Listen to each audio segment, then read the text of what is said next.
Today we're going to be talking about the Conibear and some of its uses.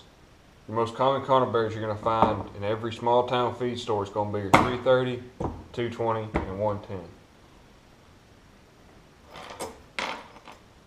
These are body grip traps. They are instant kill trap.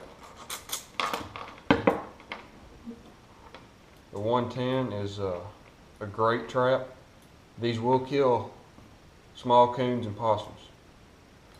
The way you set it is you take your compressor spring, you squeeze down on this, and you hold it. You can also hold it here. Set this and you have different notches. These are, if they're different depths, they're for different sensitivities of the trap. If they are all the same depth, they're just for different settings.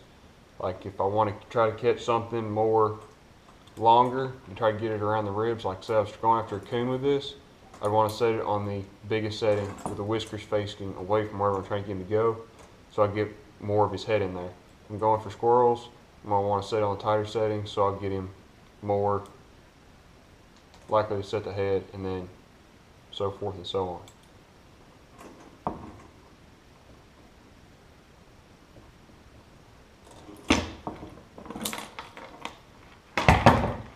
Then when you step up to your 220s, you can set these by hand, but you really need either a tool or a rope. Here in a little while I'll demonstrate the rope technique. But what the 110, 220, and 330 stand for, 110 is 110 pounds of crushing power for every square inch in here. The 220 means 220 pounds of crushing power for every square inch in here. The 330 means 330 pounds of crushing power for every square inch inside of this trap.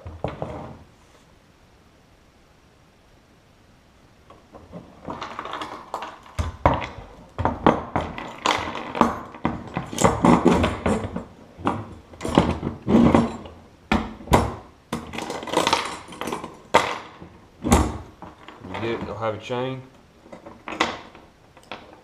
What I do with this one, I put a snap on here so I can wrap it around a tree, snap it to it, and this is not to keep an animal from running off, because when they're in this trap, they're dead.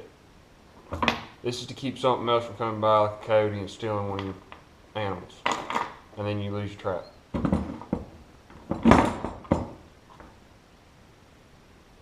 Now we're going to talk about the Whiskers of Combo a little bit. And basically this is your trigger. Now when you get these, they're going to be perfectly straight, and you're going to modify and do whatever you want. This, if you're going for blind sets, you're probably going to spread them out a little bit. That's when you're just trying to get something to run through and set the trigger off. And now this is perfectly safe for my hand to do because the trap is closed. Now if I put my hand in this way, that would be the bad danger zone where I get my hand smashed. I've seen people take and put wire on here so they can use it for different things, and like a big flat pan.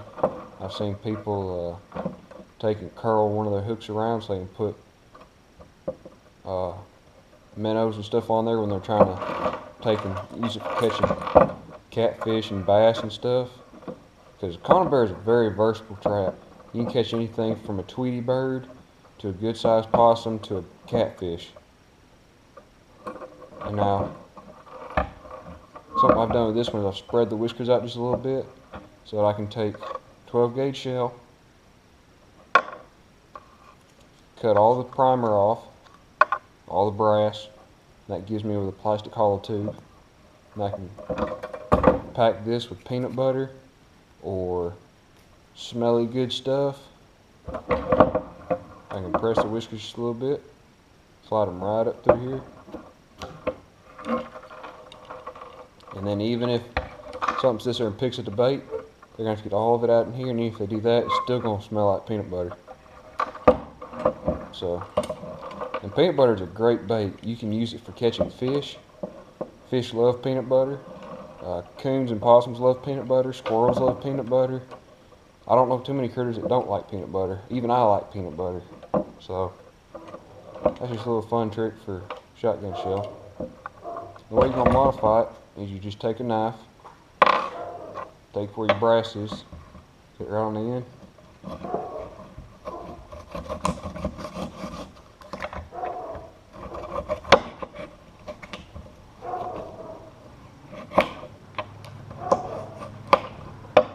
Voila, there's you another one. If a 12's too big, you can go to a 20 or a 410. Just a fun little trick. I haven't seen this on YouTube anywhere, and something I thought about to keep bait on the trigger, and I thought it would be a nice thing to share for everybody. So I hope y'all enjoy that. Here's a modification to the Conibear trigger that I really liked. I saw this on YouTube. Guy drilled a hole in his top of his whisker and then put a screw in it because he was trapping in the water and the water kept just wiggling it and it wouldn't set nothing off. And that stuff swam by it, they'd bump it, it wouldn't set it off. So he said it took out the play and I tried it. Guys, it works great. There's just no play in this trigger at all now. All you had to do is drill a hole, put a screw in there, and then you tighten it down. What I did is I set it with a safety, which was a S-hook hooked on here. And then I just set it with a screwdriver and tightened it down until it got tight enough. I said, okay, that's where I want it. And it was just a really easy modification that made this trap a whole lot better. Thanks for watching. This is the rope technique. So what you're going to do is you're going to take, run it inside, bring it around the outside, and then back through the inside again. And all this is doing is just giving you a little bit more leverage. Now you can take your boot, you can tie a loop in this or just wrap it around your boot a couple of times.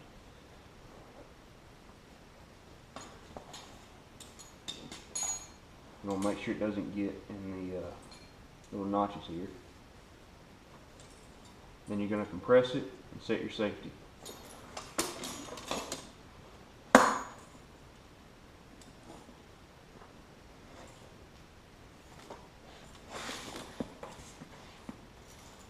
That's how you compress your springs. And after you've gotten both your springs compressed, all I like to do before I go trapping is my big ones like my 220s, my 330s, I'll pre-compress the springs, and then I'll take them and I'll move them around here to where they, if they do go off, they're actually going to be forcing the trap to not open. If they're on the sides and they open and something got in the trap, you'd mash it. But this way it's just a little bit safer.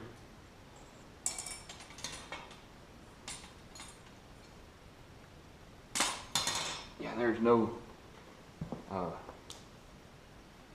releasing one of these things with your bare hands.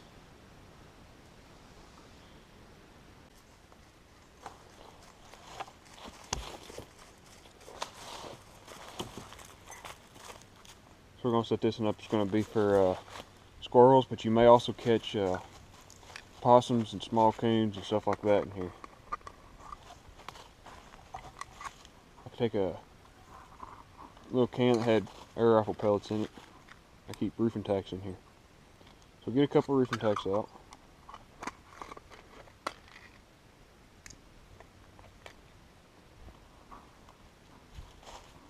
What we're going to do is you're going to take a hammer and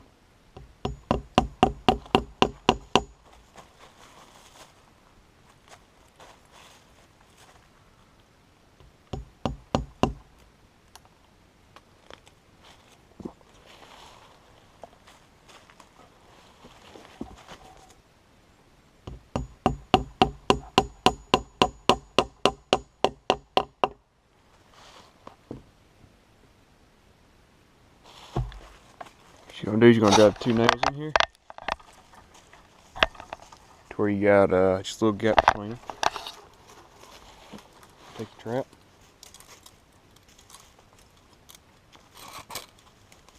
And now would be the time to take a shotgun shell loaded with peanut butter. Slide down on here. Reach the center.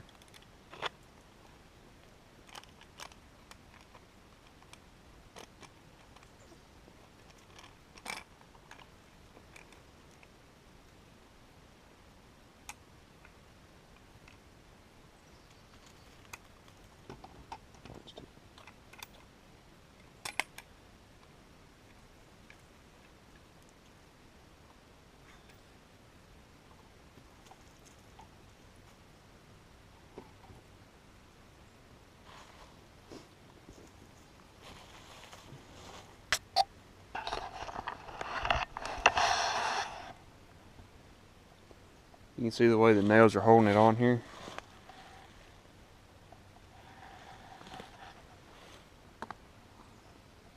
This way, when a squirrel comes running across this log, they'll smell it and they'll play with peanut butter. Boom, they get caught. And then just to keep a coyote from coming along and running off with your trap, take your extra paracord tied onto your chain. Just do you a quick half hitch. Just like that.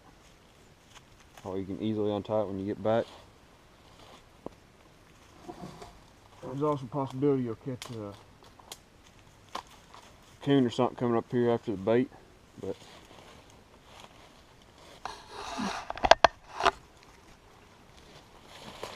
they come along, play with the bait.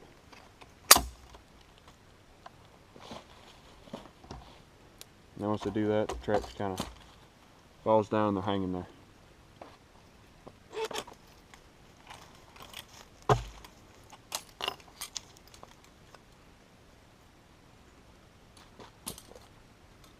And always remember to pull your nails out, because you don't want to litter and leave nails sticking all over the place. If you're careful, you didn't drive them in too deep. A lot of times you can get them out without disturbing the heads too much. Then you can reuse them.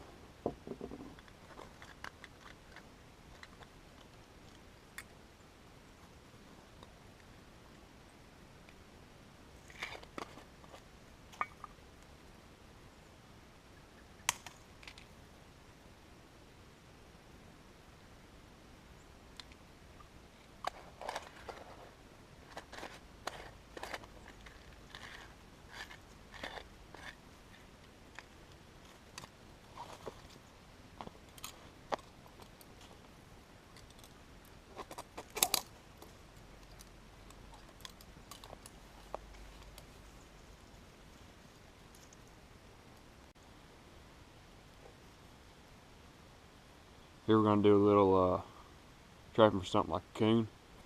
So we had this thing stuffed full of Vienna sausage or guts or fish parts or whatever. We set it right back in here.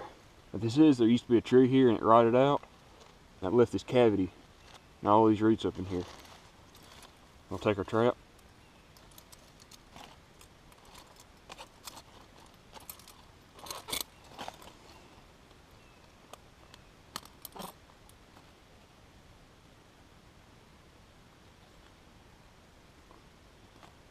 We want this thing to stand up. We're going to set it on the biggest setting. If you're going after something a little bigger, we're going to set it with the whiskers to the back. You set it right in there. What we're going to do is we're going to take our spring. We're going to stand it upright. It's going to sit just like that. And then we'll tie this off right here, just to keep something from running off with him.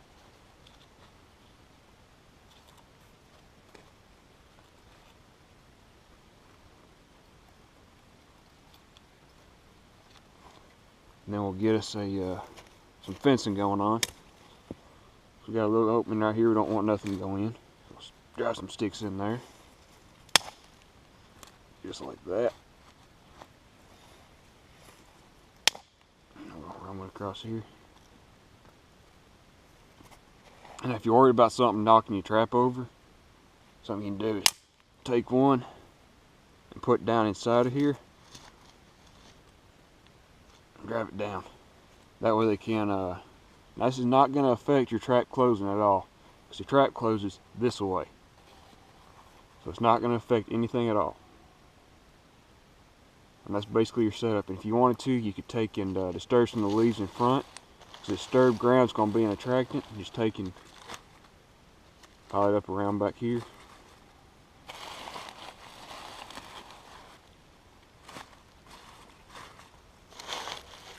For some reason, whenever you disturb the dirt, everything has to come up and see what you did. Like a little one right there. And basically this is our trap setup. I'll let y'all look at that before I set it off. We got the The bait's back in there. You can see there's really no other way in. It's set right through the trap. There it is from the top. You see the little sturdy ground. I'm gonna go ahead and set the trap off.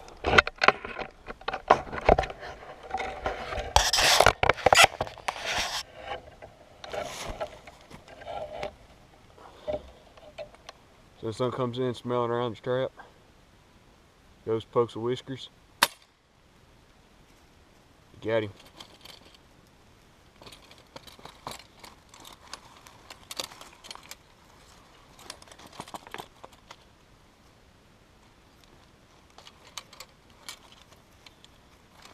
And it's like the bobcat comes by and tries to take off the squirrel or coyote or whatever. He might sit there and he might eat your rabbit or your coon or whatever you caught, but you'll save your trap. Hope y'all enjoyed the short video on the Conibear. If you got any suggestions for future videos, please drop me a line at Scavengers and Self-Reliance on Facebook. Have fun out there.